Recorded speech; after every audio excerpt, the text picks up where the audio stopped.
ನಮಸ್ತೆ ಟಿವಿ 20 ಕನ್ನಡ ವಾಹಿನಿಗೆ ಸ್ವಾಗತ. ಸೌಂದರ್ಯ ವರ್ಧಕಗಳ ಹೆಸರಲ್ಲಿ ಅನಧಿಕೃತವಾಗಿ ತಲೆ ಎತ್ತಿದ್ದ ಬ್ಯೂಟಿ ಪಾರ್ಲರ್ ಮತ್ತು ಸ್ಕಿನ್ ಕೇರ್ ಸೆಂಟರ್ಗಳು ಹಾಗೂ ಆಸ್ಪತ್ರೆಗಳ ಮೇಲೆ ಆರೋಗ್ಯ ಅಧಿಕಾರಿಗಳು ದಾಳಿ ಮಾಡಿ ತಪಾಸಣೆ ಮಾಡಿದ್ದಾರೆ. ಬೆಳಗಾವಿ ನಗರದಾದ್ಯಂತ ಆರೋಗ್ಯ ಅಧಿಕಾರಿಗಳು ದಾಳಿ ವೇಳೆ ಕೆಲವು ಅಧಿಕೃತ ಬ್ಯೂಟಿ ಪಾರ್ಲರ್, ಚರ್ಮ ಚಿಕಿತ್ಸಾ ಕೇಂದ್ರಗಳಾಗಿದ್ದು, ಉಳಿದವು ಅನಧಿಕೃತ ಮತ್ತು ತಿಳುವಳಿಕೆ ಇಲ್ಲದವರು ನಡೆಸ್ತಾ ಇದ್ರು ಎಂಬುದು ಕಂಡುಬಂದಿದೆ.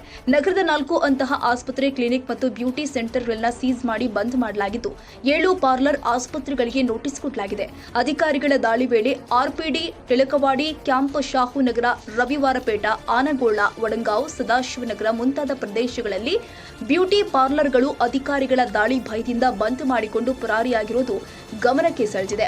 ಇನ್ನು ಅನಧಿಕೃತ beauty parlour, skin care centre, ಸೌಂದರ್ಯ ವರ್ಧಕ ಹೆಸರಿನ ಆಸ್ಪತ್ರೆಗಳ ಮಾಹಿತಿ ಸಾರ್ವಜನಿಕರು ಮುಕ್ತವಾಗಿ ತಿಳಿಸಬೇಕು. ಅನಧಿಕೃತ ಬ್ಯೂಟಿ ಪಾರ್ಲರ್ಗಳಿಗೆ ಹೋಗಿ ಹಣ ಹಾಗೂ ಆರೋಗ್ಯ ಹಾನಿ ಮಾಡಿಕೊಳ್ಳಬಾರದು ಅಂತ ಆರೋಗ್ಯ ಅಧಿಕಾರಿಗಳು ಸಾರ್ವಜನಿಕರಲ್ಲಿ ಮನವಿ ಮಾಡಿಕೊಂಡಿದ್ದಾರೆ. ಇನ್ನು ಈ ಕುರಿತು ಮಾಧ್ಯಮಗಳೊಂದಿಗೆ ಮಾತನಾಡಿದ ಜಿಲ್ಲಾಧಿಕಾರಿ ಮಹಮ್ಮದ್ ರೋಷನ್, ಸಣ್ಣ ಅಂಗಡಿಯಲ್ಲಿ ಚಿಕಿತ್ಸೆ ನೀಡುತ್ತೇವೆಂದು ನಾಮಫಲಕ ಹಾಕಿಕೊಂಡಿದ್ದಾರೆಂದು ಚರ್ಮರೋಗ ವೈದ್ಯರ ಸಂಘ ಹಾಗೂ ವಿವಿಧ ವೈದ್ಯರು ದೂರು ಕೊಟ್ಟಿದ್ರು.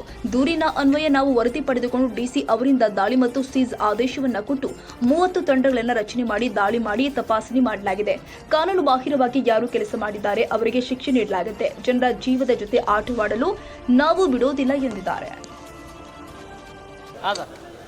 ಸರಿಸುಮಾರು 30 ಸ್ಥಳಗಳಲ್ಲಿ KPME ಕಾನೂನು ಅಡಿಯಲ್ಲಿ ನಾವು ಸರ್ಚ್ ಆ್ಯಂಡ್ ಸೀಜರ್ ಆಪರೇಷನ್ ಮಾಡಿದ್ದೀವಿ. ಇದು ಯಾಕೆ ಮಾಡಿದ್ದೀವಿ ಅಂದರೆ, ಡರ್ಮಟಾಲಜಿಕಲ್ ಅಸೋಸಿಯೇಷನ್ ಬೆಳಗಾವಿ ಚಾಪ್ಟರಿಂದ ಹಾಗೂ ವಿವಿಧ ವೈದ್ಯರಿಂದ ದೂರುಗಳು ಬಂದಿದ್ದಾವೆ. ಏನಂತ, ಸಣ್ಣ ಅಂಗಡಿಗಳಲ್ಲಿ ಡರ್ಮಟಾಲಜಿಕಲ್ ಟ್ರೀಟ್ಮೆಂಟ್ ಕೊಡ್ತೀವಂತ ಬೋರ್ಡ್ ಹಾಕ್ಕೊಂಡು ಮೆಡಿಕಲ್ ಪ್ರೊಸೀಜರ್ಸ್ ಮಾಡ್ತಾ ಇದ್ದಾರೆ. ಉದಾಹರಣೆಗೆ plasma therapy, hair transplant surgery ಹಾಗೂ ಲೇಸರ್ ಟ್ರೀಟ್ಮೆಂಟ್ ಮಾಡ್ತಾ ಇದ್ದಾರೆ ಅಂತ ಹೇಳಿ ದೂರು ಬಂತು.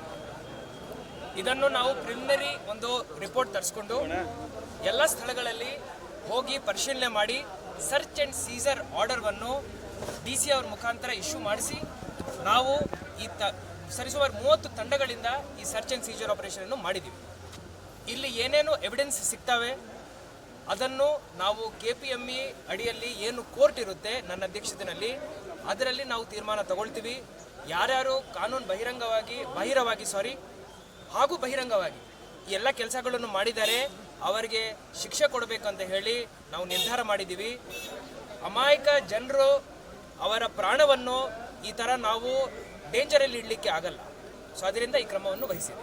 ಬ್ಯೂಟಿ ಪಾರ್ಲರ್ ಹೆಸರುಗಳಲ್ಲಿ ನಡೀತಾ ಇದ್ವಾ? ಬ್ಯೂಟಿ ಪಾರ್ಲರ್ ಇರ್ಬೋದು, ನಾವು ಡರ್ಮಟಾಲಜಿಕಲ್ ಥೆರಪಿ ಕೊಡ್ತೀವಿ ಅಂತ ಹೇಳ್ಬೋದು. ಈ ಥರ ಇನ್ಸ್ಟಿಟ್ಯೂಷನ್ಸ್ಗೆ ಅವರು ಹೇರ್ ಕಟ್ಟಿಂಗ್, ಮೇಕಪ್ ಮಾಡ್ಬೋದು ಬಿಟ್ಟರೆ ಈ ಥರ ದೊಡ್ಡ ಸರ್ಜರೀಸ್ ಮಾಡಲಿಕ್ಕೆ ಪರ್ಮಿಷನ್ ಕೊಡಲ್ಲ. ಯೂಟ್ಯೂಬಲ್ಲಿನೂ ನೀವು ನೋಡ್ತಾ ಇರ್ಬೋದು, ಈ ಥರ ಆಗಿ ಇನ್ಫೆಕ್ಷನ್ಸ್ ಆಗಿ ಎಷ್ಟೋ ಜನರು ತೀರ್ಕೊಳ್ತಾ ಇದ್ದಾರೆ. ಸೊ ಆ ರೀತಿಯ ಕೆಲಸ ನಮ್ಮ ಜಿಲ್ಲೆಯಲ್ಲಿ ಆಗಬಾರ್ದಂತ ಹೇಳಿ ಆ ದೃಷ್ಟಿಯಿಂದ ಬಹಳ ನಾವು ಒಂದು ನಿರ್ಧಾರ ತಗೊಂಡಿದ್ವಿ. ಈ ನಿರ್ಧಾರಕ್ಕೆ ಬದ್ಧರಾಗಿ ನಾವು ಇರ್ತೀವಿ. ಸರ್ ಇನ್ನೊಂದು ಕ್ವಶನ್, ಸಾರ್ವಜನಿಕರಾಗಲಿ ರೈತರು ದೂರು ಕೊಟ್ಟಿದ್ದಾರೆ, ಇಲಾಖೆ ಅವ್ರು ಏನು ಮಾಡ್ತಿದ್ದಾರೆ, ತಾವು ಸಲಹೆ ಕೊಟ್ಟಿದ್ದಾರೆ.